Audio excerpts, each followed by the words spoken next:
We talk about the CX-5, the Compass, and the Clarity, plus we answer viewer questions. Next on Talking Cars.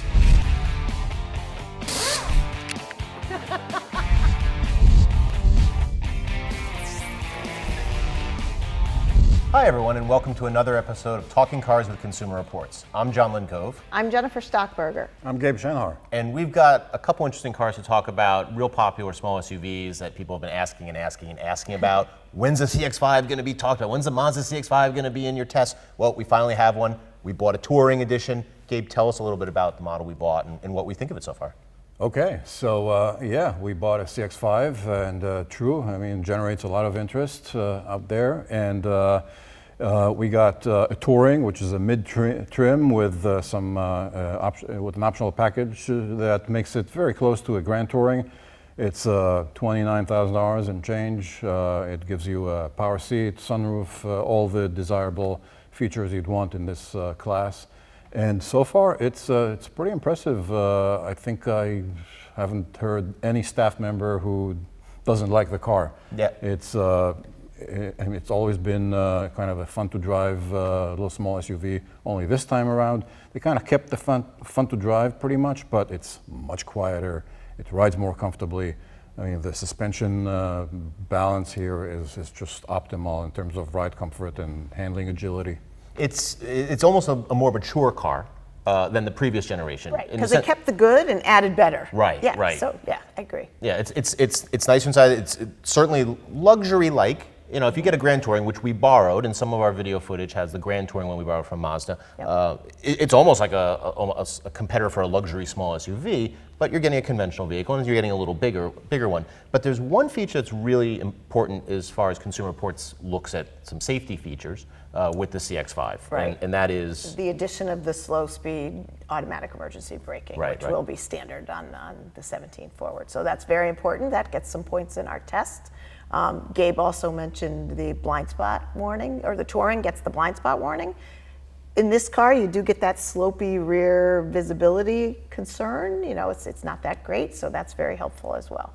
So you get both of those things. And that works in conjunction with a cross-traffic alert, which works very well in this car. Right, so that's with traffic coming across, it takes a look forward to see if something's going to be coming at a perpendicular. Right behind you. You're like, backing out of a right. parking space. Sorry, yeah, when backing out of a driveway. Right, something's coming and you can't see it, whether you're backing out from traffic or even if Right. you're just backing out, like you said, out of a driveway. I've had enough time to drive it. It's really fun. It's certainly a little quieter. It still has a bit of noise. You know, it's not. They haven't made it super hushed and gone away from what the Mazda DNA, if you will, what makes people enjoy that sporty driving experience. But they haven't given anything up there. But it just now seems like fully fleshed out because of the luxurious. It seems a lot more mature. I mean, not only because of the quietness, but also because of the interior. The interior comes across as much more premium than before. There are some nice stitches, nice chrome bits to give it a little bit of a class. So I wouldn't say it might compete with a BMW X3 or an Audi Q5 all of a sudden, but compared to an Acura RDX or a Lexus NX in terms of driving experience, I don't think you're giving up much there. Right. I think the ride's improved too. You know, we had complained before of kind of a choppy, harsh ride, and I think it's still not plush or anything like that, but they've smoothed that out as well. Everything that we kind of said we didn't like, they seem to have addressed in this version. And one big thing with Mazda that they've done across their line, no gimmicks really. You're not getting, and I'm not calling hybrid a gimmick in a bad thing, but they're not doing anything extra than having a conventionally powered, so just a regular gas engine, a 6-speed automatic transmission, not some multi-speed direct shift gearbox, sequential gearbox. It's just a straightforward 2.5 liter 4-cylinder, 187 horsepower, 6-speed automatic, and regular fuel. Right. You know, you don't have to get premium fuel in this. If it ain't broke, don't fix it. Exactly. And it's good, so they kept the good. Yeah. Exactly. Yep. So yeah, let me elaborate on that a little bit. Unlike some competitors like the Ford Escape, which gives you a small turbo engine, and other competitors that give you some whiz-bang transmissions, this one is totally conventional and it feels normal. It feels responsive, and yet it's fuel efficient. Yeah, so the other, before we get off the CX-5 too, I want to talk about the styling, because certainly when I had it, it draws attention. People twice asked me, what are you driving? And Gabe said, you know, when he's at the Trader Joe's, it's bringing people in, because I think it looks really good. You won't see that in our scores, but I think it looks really, really good. Well, and you know, talking about scoring, it hasn't had a problem getting up to miles. It's already Right. at 2,000 miles, and we've only had it for a few weeks. So we're going to see test It's a draw. results. Yeah. Exactly, we're going to see test results or see it into testing soon. You know, and you'll see more information on consumerreports.org. So speaking of styling, there's another small SUV that we just added to our fleet, and it's a 2017 Jeep Compass. But consumers need to be a little careful, because there are actually two 2017 Jeep Compasses out there. Right. What can you tell us about those two cars? Right, so it's kind of an odd sales thing. They didn't create a pre-17 Compass and a 17 Compass, or a classic and a not classic, but there's actually two 2017 Jeep Compasses on the lot. I don't know if you recall, the older one's kind of more edgy. There's some harsher lines. The newer one, the one we've just gotten, and we haven't had it that long, is definitely the better car. Sure. Like the CX-5, they've addressed some of the things that we didn't care for in the first Compass. It's quieter, certainly the interior's been brought up. It drives a little better, doesn't feel like it's working as hard. So when you're out there, you know, be cognizant that there's two there. You may even be tempted, or the dealer may be tempting you with discounts on the old 17 Compass. Yeah, the previous generation Right, the version. previous generation. We would certainly recommend that the new 17 is the better car. Right. The old one was at the bottom of our ratings, the Jeep Yeah. Compass and the Jeep Patriot. So they just didn't perform poorly. They were an old Chrysler Yeah. product, just a different era. But Chrysler has seen from customer feedback, from sales, and even though it sold well, it still just wasn't a really well-received vehicle. Owner satisfaction in our survey, for example. You know, Gabe, tell us what you think about the new one. So, yeah, I mean, the Jeep brand is such a beloved brand, and I mean, people have so much affection for the brand, and so the new Compass is kind of designed to look like a baby Grand Cherokee, and it plugs a gap between the small Renegade and the Cherokee. It's kind of based on the Renegade a little bit, but elongated and such, and has the same powertrain. It's, you know, it's a Jeep, so people are going to buy it because they love the brand. Whether or not it's going to be competitive enough in a class that has something like the Mazda CX-5, Honda CR-V, Subaru Forester, remains to be seen. It's a tough class. I mean, so the Jeep we have, it's a 2.4 liter four-cylinder. It has a cleaned up or a smoother version of the 9-speed automatic, though I drove it a couple times and found it when it's cold. There's still some harsh shifts, a couple bumps on upshifts. So that's been a troublesome transmission for Fiat Chrysler in a number of their products. Getting better, but still not on par with some of the smoothest ones out there. One thing I found, it has the up-level 7-inch Uconnect screen. So the Uconnect screen is the infotainment system, and the base one's a 5-inch one. This is a 7-inch one. It's still a little small. I agree. I still had trouble, and it's not that it's too small to see, but finding what you need, you know, everything shrinks. So finding what you need, particularly while you're driving, it becomes more difficult. Right, the smaller right. the screen. I agree. But in you know, the positives for Jeep, very comfortable seat. Yep. It's a solid player in the field. It's just a very competitive field out there, and you can't just come with solid. You can't necessarily come with solid. Obviously, it remains to be seen with our testing, but you have to really come with a solid product to even be considered. The last Jeep Cherokee, Jeep Compass was not.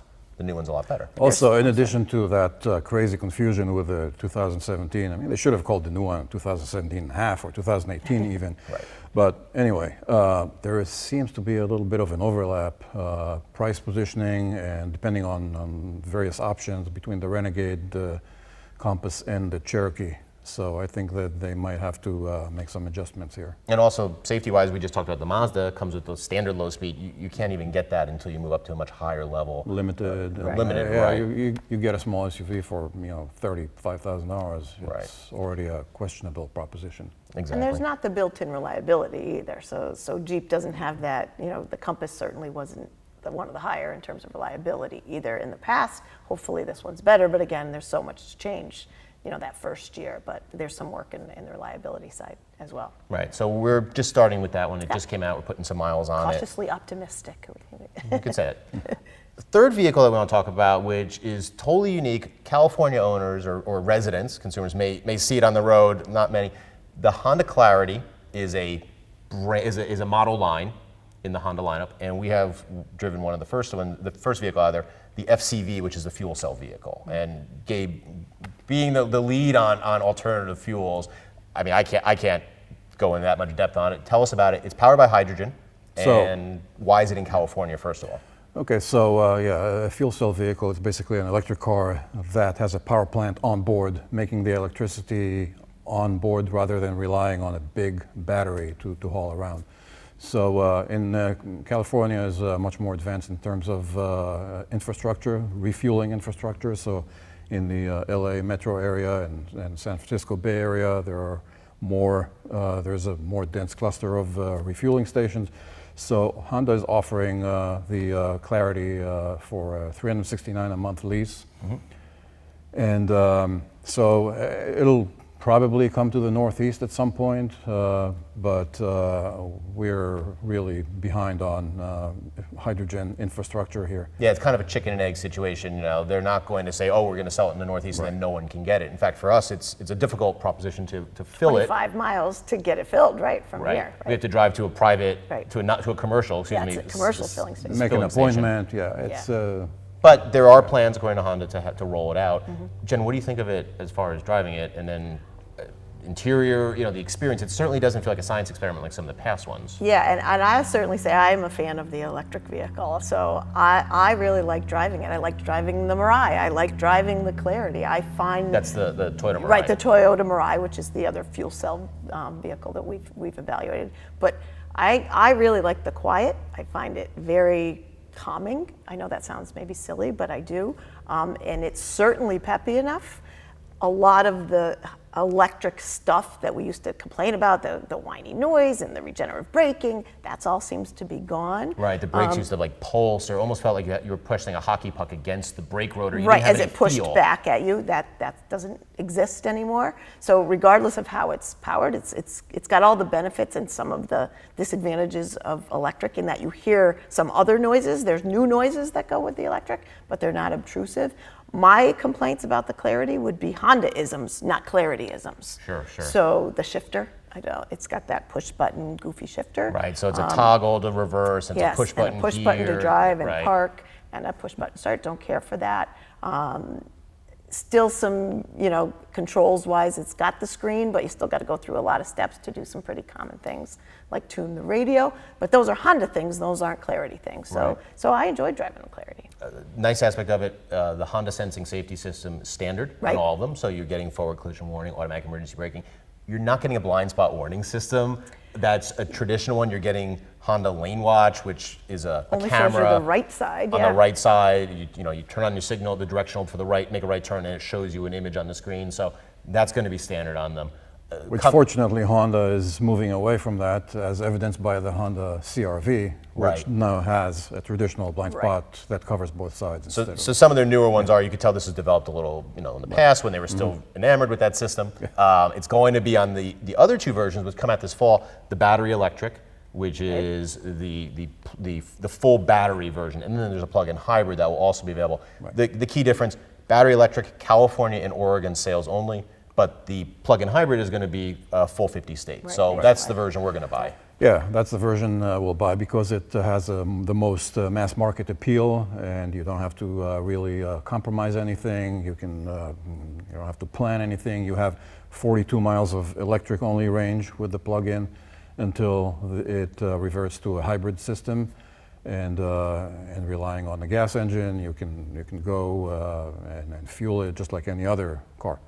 The pure electric, however, I'm a little disappointed that it only has an 80-mile range, which nowadays is really on the short side. Yeah, certainly. I mean, at 300 something a month, you're looking at it. It's not Tesla level, Tesla Model S sedan, for example, levels of performance, but it's much lower. It's very low. It's much closer to a Nissan Leaf or something like it's that. even shorter than a Leaf. True. So now we're going to move on to some questions from viewers and submitting them via YouTube. The first is, you keep saying rented, quote unquote, when referring to press cars. Why do you rent them? Aren't they meant to be for you to test?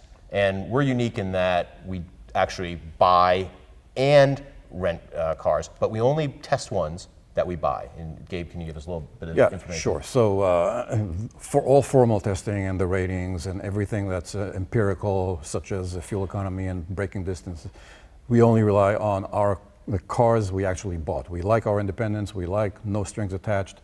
We like to have the same product that any other consumer would buy. There are some cases, though, where we would borrow a car and we pay for that loan. So that's why we can't interchange the words borrow and rent and whatnot. But those would be for the purpose of, the car's not on sale yet. We want to have some initial content on the car, and it's no substitute for the full road test that we're going to rely on a car that we actually bought. Right. So the Clarity, for example, that's a car that we've rented. Right. But the Compass and the CX-5, we bought those. One other thing to think of is a lot of the press cars also tend to be very high level, high spec cars. They may be a 30, 20, even 10% market share. The mainline version they don't put in, they put in their press fleets, the really nice ones. So we actually end up buying the one that the mass market will buy, like you're talking about. And it's more reflective of what the average consumer is getting. So that's what we do. We rent a car to get the experience in it, but we buy the test car that we're going to put the raw data against. Exactly. That also lets us check out one little thing. So I recall we were testing the Lincoln Continental. There was this other seat version. We just borrowed or rented another Lincoln so we could just evaluate that seat. So there's some small aspect that rented car lets you get that you don't get in the car that we actually purchased. Exactly. Question here. What are you talking about all-wheel drive like that for from a previous episode? CR has always been bullish on the idea that all-wheel drive is, for winter driving at least, essentially only a marketing gimmick. And what really makes a difference is putting on snow tires. I would agree. So yes, snow tires or winter tires, more correctly, winter tires are the biggest bang for your buck. Certainly we are huge fans of if you have to be out in winter drying. I will say though that there are people, myself included, who actually need all-wheel drive. So my driveway is one of these. You come out and you go up. I cannot physically get up it without an all-wheel drive car. So I will actually pick and choose from here, depending on what the weather's doing in the winter. So I think there are many people that have to be out in those winter conditions, have to be out in those slippery conditions. I think of nurses and firemen and that don't get a snow day. And yes, traction for dollar, winter tires are a big gain, but if you have to have all-wheel drive, it absolutely is an advantage for getting up and going traction in winter weather. So I do think it's popular, and we're seeing it more and more in even sedan vehicles with all-wheel drive. It doesn't have to be an SUV. Right. Luxury sedans, it's almost a rigor to have it as a standard feature. I want to bring it to Gabe because when I first started here, Gabe made a joke about me. I had an Audi A4, a Quattro, so it's an all-wheel drive one, and I put snows on it, and Gabe said, well, it's like wearing a belt with suspenders. There are always some things that are going to come back and haunt you, right? Yeah, so I want Gabe's take on this. So so all-wheel drive doesn't help you in terms of braking and cornering. And for that, you're going to be in much better shape with winter tires, as Jen said.